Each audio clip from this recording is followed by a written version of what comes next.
Capital One Orange Bowl.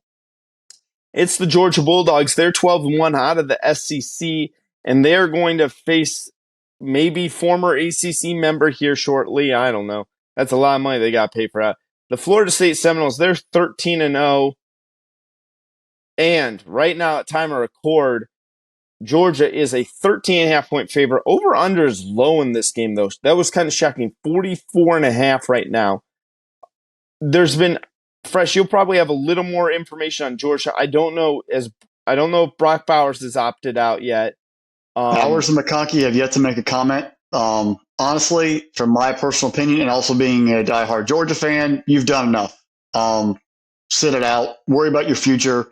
You've given enough to the Bulldogs. You can opt out. No one will think anything less of you. You were playing through injuries all your entire career.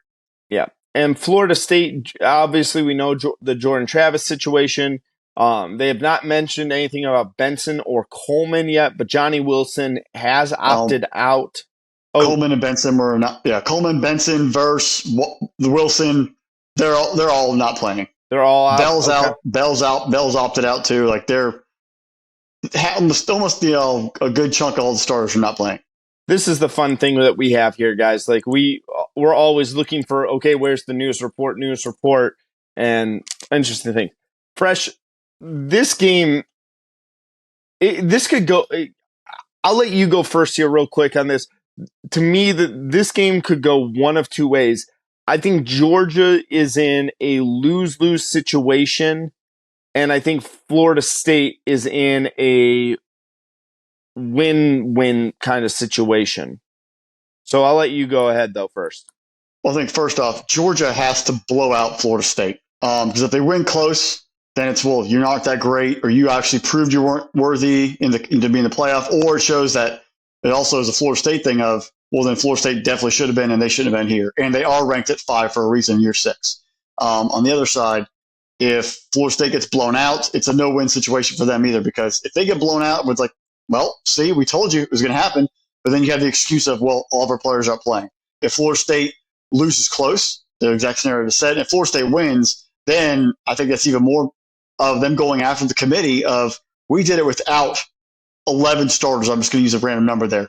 And Georgia's terrible. The SEC overrated, blah, blah, blah. So there's all these weird storylines come into play in this ball game, which are extremes that no one really wins, and everyone kind of loses. We're losing out on a great game because all these players have opted out. So you're always going to have the emptiness of the ball game. You have the overlying of, man, both these teams actually should have had, they have legit arguments, both cases, to be in the playoff. You know, how does number 1 go to number 6, and how does an undefeated conference champion both get left out? You know, you have your different scenarios, but with the 14 playoff, we all knew this was going to happen. It's also fueled or reignited the Florida State to leave the ACC argument. As we know, as time of record, they have set for meetings to start that exit strategy and exit plan. How much is that going to cost them? Is Clemson coming with them? Is it a 2-team thing? The SEC already said they're not taking anybody. The Big Ten has already said we're going to stop expansion right now. So what does it leave you? The AAC? You're going to go to the American, or you go to the Big 12? This is a weird thing, and maybe the ACC needs to invest in themselves a little bit more and take a little more of their brand from a football perspective. But I think the damage is so far done from what they have done already at this point that Florida State and Clemson are just going to try to get out. And where are they going to go? How is it going to hurt their brand? Is the Big 12 truly better for them? What does that do to the ACC as an overall brand itself? Does that entire thing just destroy and collapse? And do we get closer to a 2-conference solution? So a lot is hanging in the balance because of what has happened in the past, month? And this ball game is more of just a sideshow for all the events that have happened. From a Georgia perspective, I think that they are angry they didn't win the SEC. Carson Beck is coming back. They're kind of refocused, maybe recharge, use this our practice to really understand and not let that happen again, even though they've lost to Alabama, a couple times, and past 2 SEC title games they've appeared, they've lost, and they struggle there in Atlanta versus Alabama. Where does this put Kirby Smart? Is this more of a Saban revenge tour, if you will? This is the starting of that. Is this a way to test out the players of who is ready to step up and take that next spot and lead that next group going forward?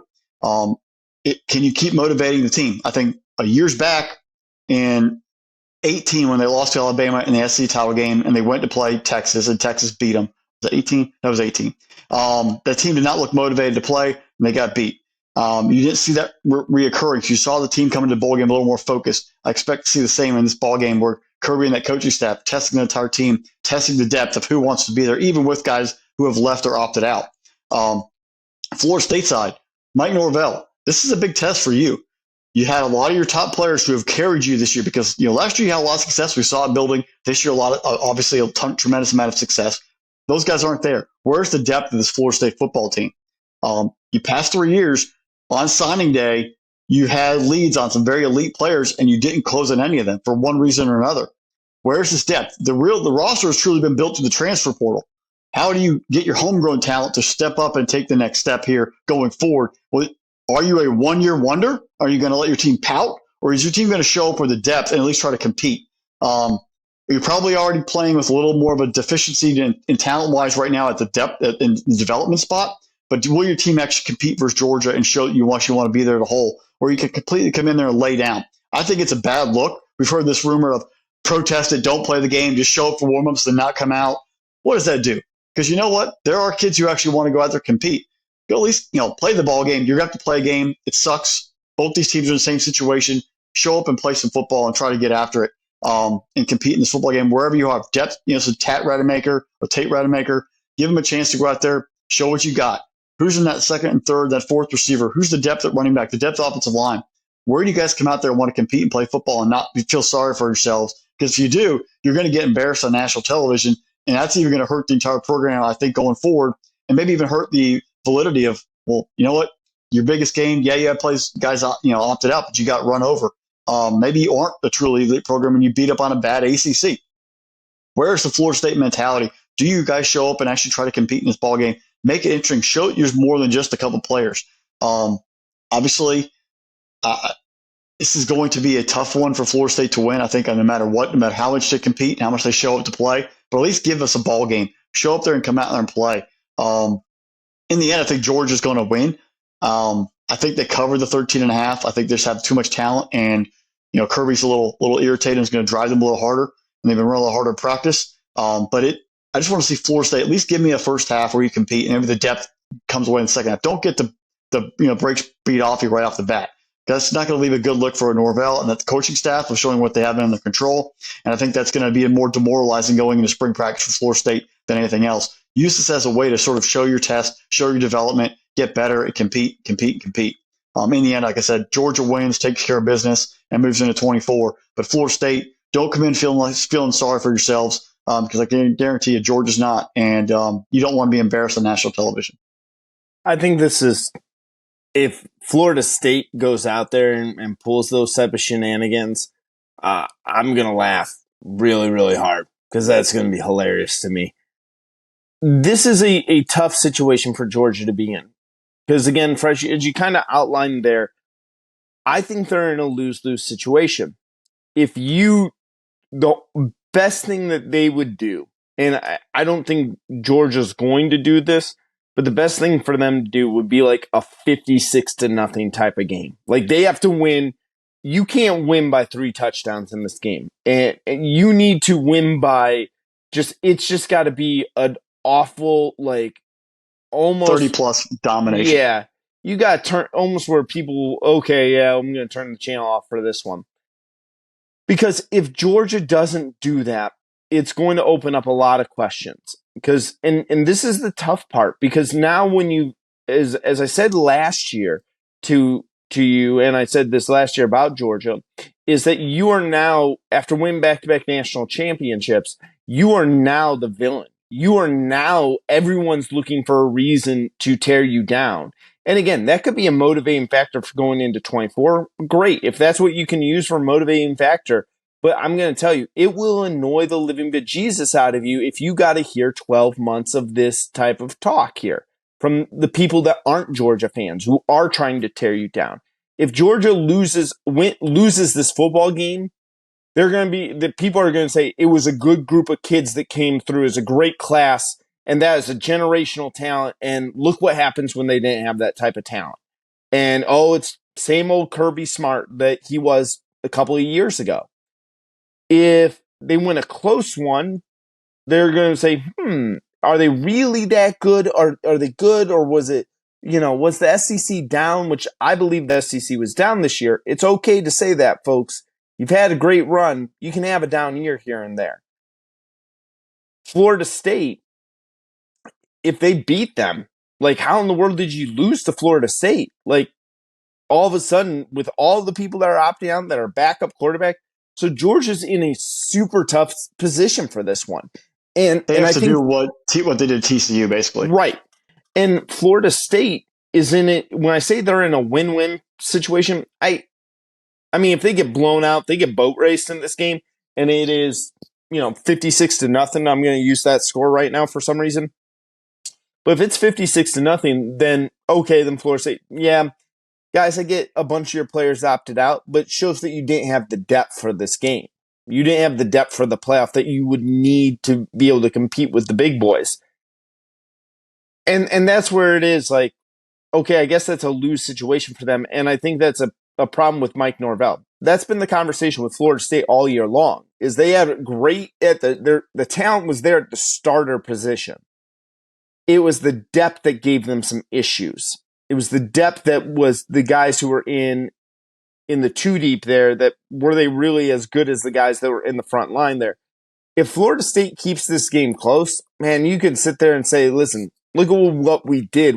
They're still the back-to-back national champions until someone hoists the new trophy. We hung with them, with all these guys opting out, with our Heisman winning quarterback that should have won the Heisman if he was that important. Injured. Come on. And then Florida State, if they win this football game, then, oh my gosh, like, what does that do to you? Saying, look, we should have been in the playoff. We can compete with the best. Florida State's in a unique position in this one. I think this is tough. Georgia's going to win this football game to me. Like, I just can't see Florida State having a path. I think it's idiotic. I think Florida State is kind of overplaying their hand. They had a good season this year. It sucks what happens to them. It sucks being left out of the playoff. We went back and forth. I disagreed with leaving them out because undefeated conference champ, you weren't playing with your third string. You're actually just playing with your backup in the playoff. But it is what it is. Can't change the past. Can't relitigate that whole rigmarole. So I think that Florida State really does have a depth issue in this one. So give me Georgia.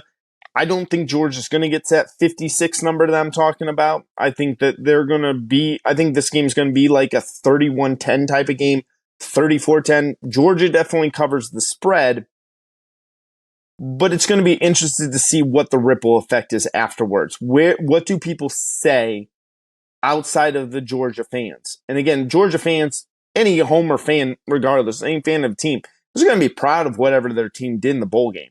But it's a conversation. The way you kind of look at it, when they beat Michigan, they thoroughly dominated, but they didn't drop 50 on them. They were up. It was the dominant first half, and they called off the Dogs the second half. Like, if that's the difference in the game. Is it a dominant first half where you basically put the thing away, or you sort of walk it off in the second half, or does it take a while where it's a ball game all the way through the fourth quarter? That's where I think that 34-10, how you watch it, how the game is played out, is really the telling story.